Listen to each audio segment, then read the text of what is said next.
Thanks so much for tuning in to our Revise and Resubmit podcast. If you heard our last episode, you heard the very fun conversation that Annalisa and I had about who we are and what we do with our own research and teaching. You also probably heard that we're going on a temporary pause. That just means that we're not going to be recording new episodes over the summer. But what we're going to do is we are going to revisit some of the conversations that we've had with some of the guests over our last two seasons. You all, it's been a year. It has been a year. My goodness, I can't believe we've been recording this for a year. But over the last year, as we've seen, there's been a huge increase in individuals who are struggling with mental health issues for a variety of reasons. So we are revisiting episode 1 of season 1, our very first podcast with Dr. Scott Parrott. And what we're going to learn more about is how the research he does kind of focuses on the representations of mental health, not only in a news and an entertainment context, but the effects that those representations have on individuals with mental health struggles and challenges. It's a fascinating conversation, and if you haven't heard it, definitely tune in. But if you did hear it way back in September when it aired, it certainly couldn't hurt revisiting it. I hope that you'll join us. Thanks so much for tuning in. Stay with us. We're going to be revisiting some of our best conversations with previous guests over the summer.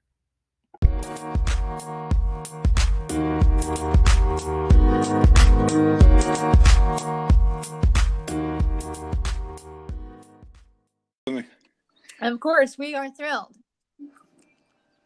All right, first, Scott, can you give us an elevator pitch on your research?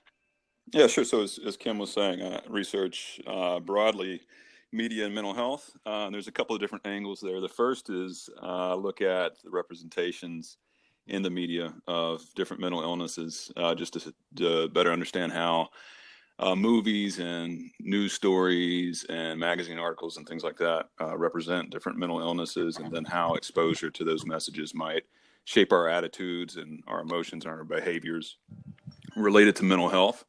And then the other angle of my research actually has to do with how media exposure affects like symptoms of mental health, such as depression.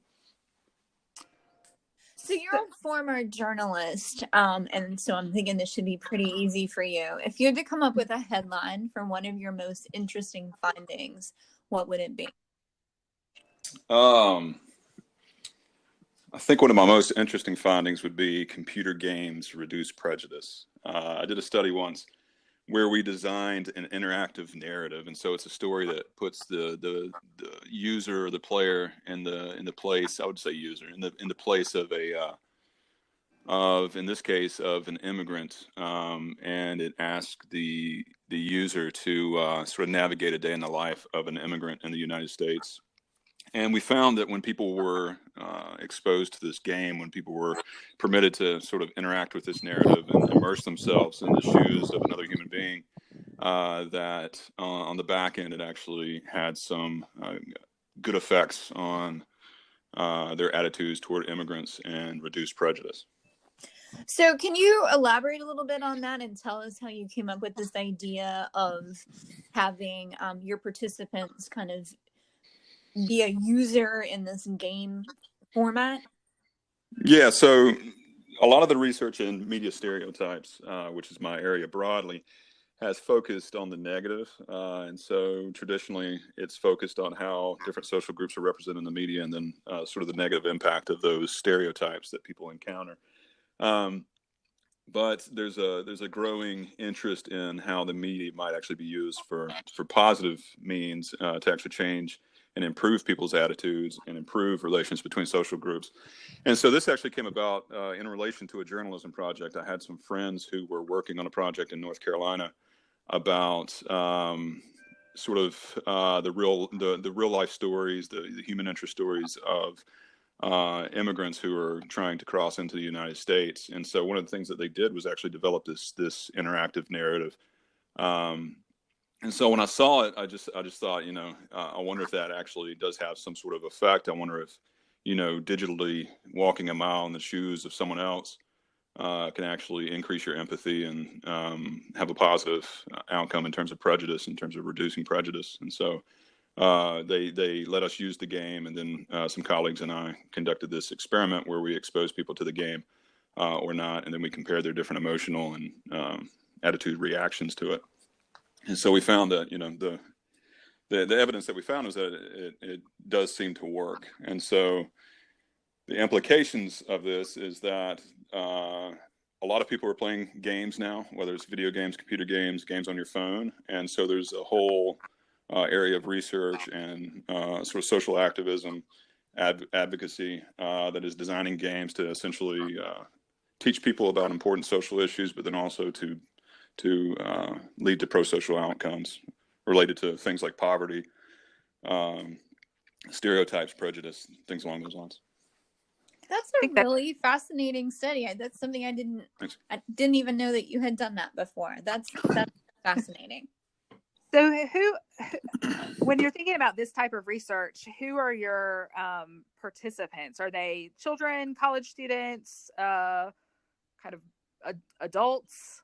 Yeah, I'm mostly interested in young adults. We have it's sort of the research question, I guess, guides who we're looking at, but for the most part, it's young adults. And the reason I'm really interested in young adults is because once you're in your 20s, late teens, early 20s, you really start to see sort of the onset of a lot of different mental illnesses. Like that's when it, I guess, really starts to, you start to see symptoms, and you start to see like an indication that someone might be experiencing something that could be with them for, potentially the rest of their lives.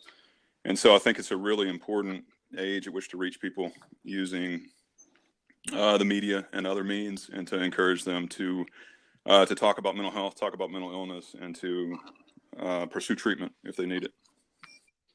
Can I go back to one of your areas, and you mentioned how mental illness is represented in movies.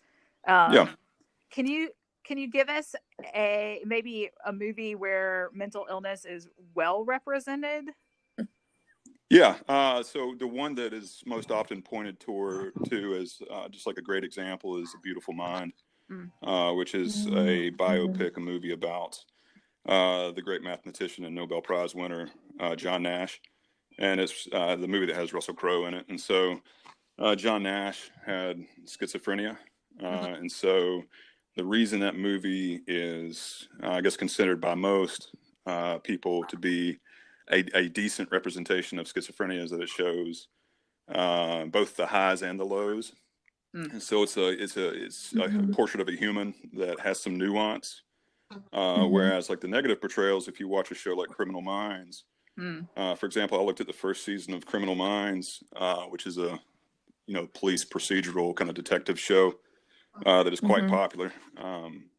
And we looked at the first season of that, and I think out of a dozen episodes, 4 of the episodes had a character with schizophrenia who went on some sort of violent murder spree. And so that is an example of like a terrible and stereotypical and prejudice-inducing media representation of schizophrenia. So to follow up on that, Scott, and this can be just more sort of anecdotal or observational or based on the research that you've done, as we as a society have talked more about mental health, especially with different populations, it seems to me that we've seen kind of an increase in that representation in a mediated context. And you mentioned Criminal Minds. So have you seen an increase of characters dealing with different mental health issues in the shows that you watch, or is it something you've heard about?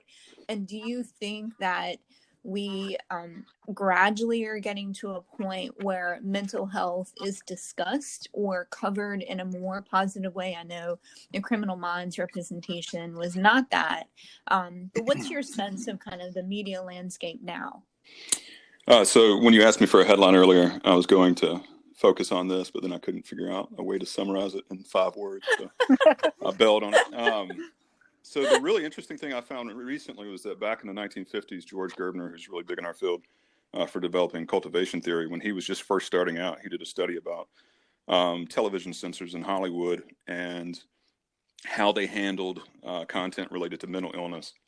And so this was, 1950s, and he's finding the same thing. He found that television censors constantly had to, weigh questions as to whether they should permit TV shows to use mental illness as an easy plot device or as a simple explanation for behavior that is, otherwise unexplainable.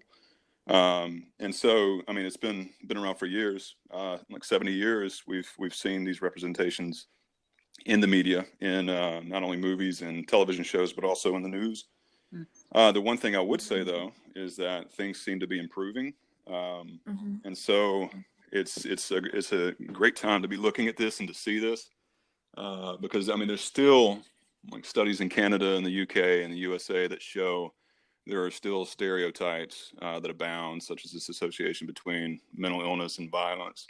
But the thing we're starting to see is that more and more often journalists are starting to actually interview people who are affected by mental illness, which leads to, humanizing portrait.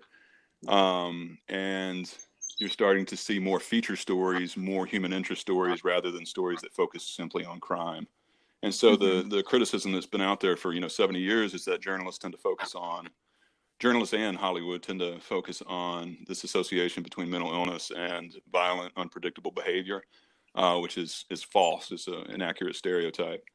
But it seems that the programs that have been designed to train Hollywood and to train journalists are maybe having some sort of effect, and there's probably some sort of cultural change happening too that is leading to differences in coverage. But essentially, we're seeing more positive.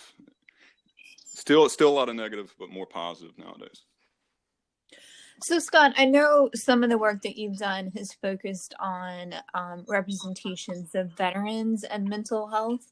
Can you tell us a little bit about some of those studies? Yeah, so we have a veterans and media lab here in the College of Communication and Information Sciences with some doctoral students, and then myself and a colleague in the School of Social Work, David Albright. And so one of the things that I think is interesting about this area is that since the draft ended back in the 1970s, fewer people are serving in the armed forces in the United States. And so military service tends to be sort of, I don't want to say confined to the family. That's a poor word for it. But essentially, if people who served in the military didn't have children who serve in the military. And so it's sort of basically what's happening is the general public, fewer people are serving, fewer people have direct connections, is what I'm trying to say. And so when you think about it, that leaves a gap in which the media can step in and become an important source of information about what it means to be a veteran and what it means to serve in the military. And so we've started to study media messages about military veterans just to see what sort of information is put out there to the public. And it's interesting. And the reason it's interesting to me is just because there are so many stories out there about veterans, whether it's Hollywood or television or the news, but they're so limited in scope. There's no nuance to them from what we're seeing. And so these are things that have been pointed out by veterans organizations and veterans as problematic. And they include positive stereotypes such as all veterans are heroes. And it could be a negative stereotype, which is all veterans have a mental illness.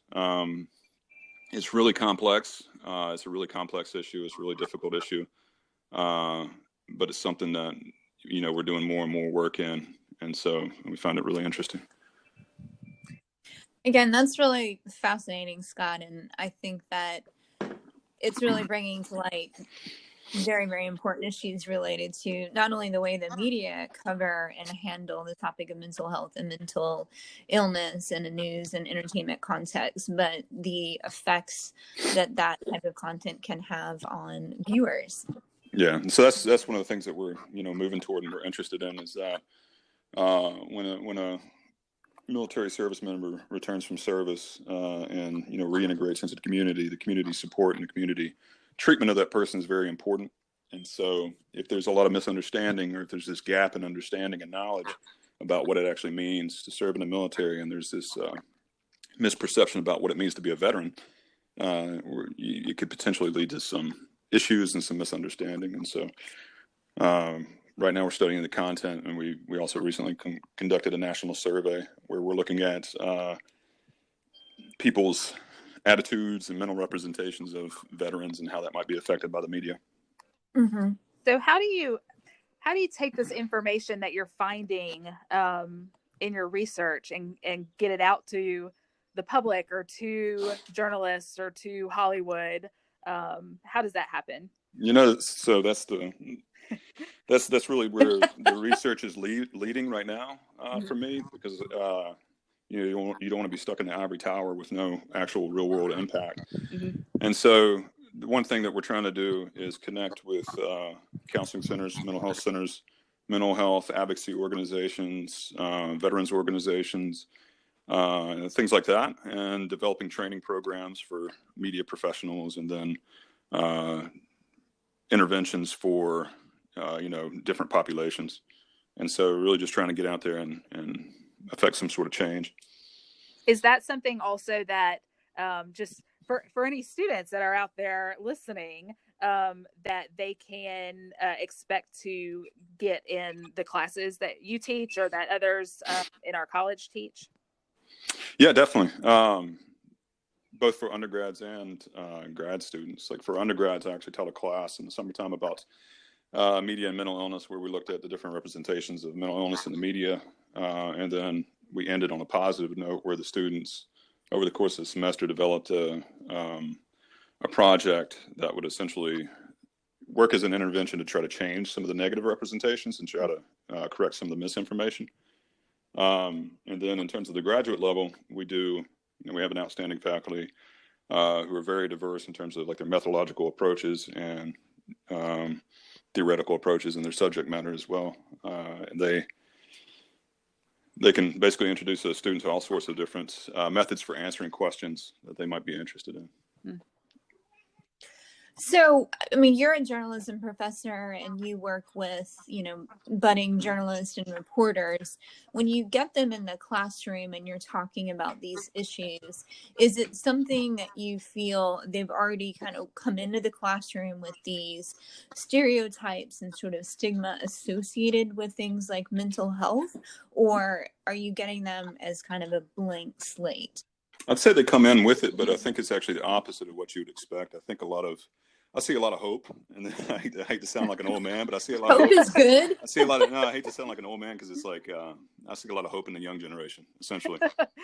But I really do. Like I think attitudes are starting to really change, and so what I've encountered in the classroom is sort of like a breath of fresh air. It almost seems like when I start to talk about this sort of subject matter and material, it's more like students are breathing fresh. They're just saying, "Oh, thank you. I've been waiting to hear that." It's like internally they've always felt the same way, but they just haven't spoken about it in any sort of setting. And so there's usually great dialogue, and I think they have a better grasp on what it means to actually have a mental illness than some of our older generations do, in my opinion. Well, do you feel that that's because on a sort of societal level, it's something that we're talking about? Yeah, I think that's, that's one of the things we're looking at too, is more and more. Yeah, that's like one of the goals is for us to talk about it and just to challenge stigma just by talking about things. And one of the things that you're seeing right now, and one of the things I'm studying with Andy Billings, in relation to sports communication, is the role of professional athletes and other celebrities in changing attitudes toward mental health.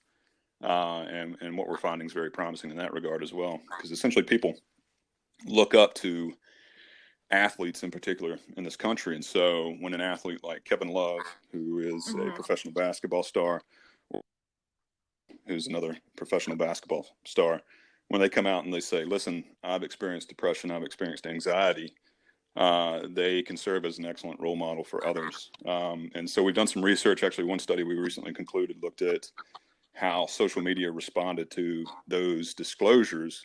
And we found that it actually led more people to disclose and say, "You know what, I'm going through the same thing and I'm going to seek some treatment myself." And I applaud you, sir. So.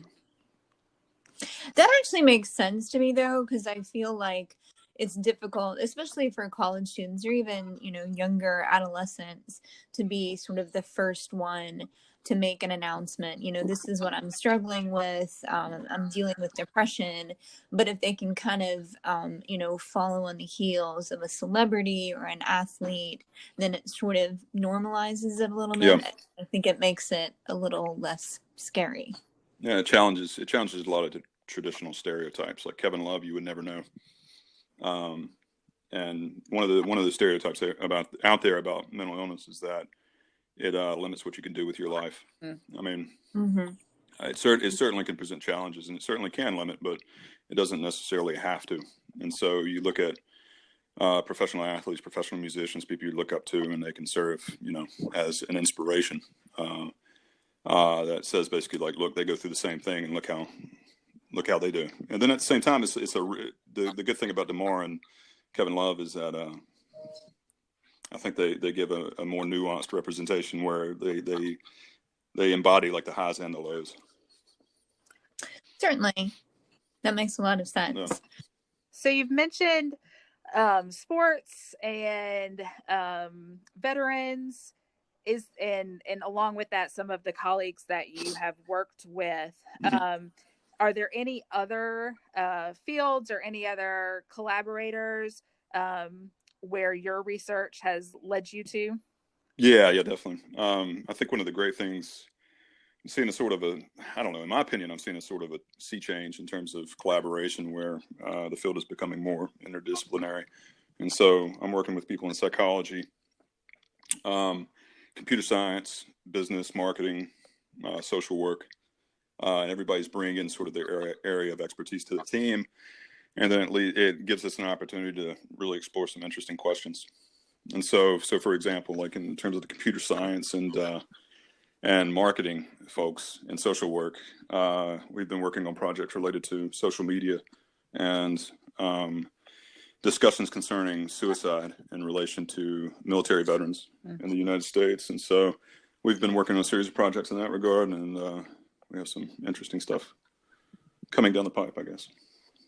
So when you look at sort of the body of work that you've done and that you have up to this point, for all of the budding researchers out there listening to this, what are your recommendations or suggestions for future research? What are the things that we should be looking at in future studies down the road?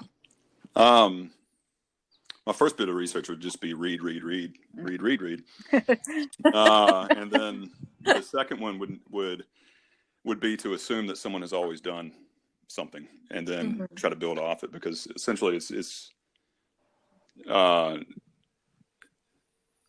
you can have an idea, it might have been done, but then you can always build off the idea. And so just assuming that it's out there, go try to find it, see what it has been done, and then build off it. And so in regards to our field, there have actually been calls, and I agree with those calls, that the problems associated with media and mental health in terms of like the representations of mental illness are very well documented. Because like I said, it's been 70 years worth of research that have produced consistent findings. And so it's time to, in my opinion, move on from that and see what positive outcomes can come from media exposure. So how can the media be used to improve mental health? How can the media be used how can the media improve their representations of mental health? So that's what I would focus on. Those are great suggestions. Shifting gears just a little bit, can you tell us how this pandemic has potentially, or not at all, affected your research, just in terms of the way that you work with participants and the move to home and all of that? One thing that's done, I think, in my general area of research is I think there's a lot more interest in it, to be honest, like public interest in it, because I think a lot of people are experiencing things like anxiety and depression in some form or fashion right now, just because of the uncertainty of the world and, the sort of the threats that are out there. In terms of my own work, I'm finding that I'm much more focused because when I have time to do research, I have time to do research. And so if I want to get it done, I have to focus. And so Right.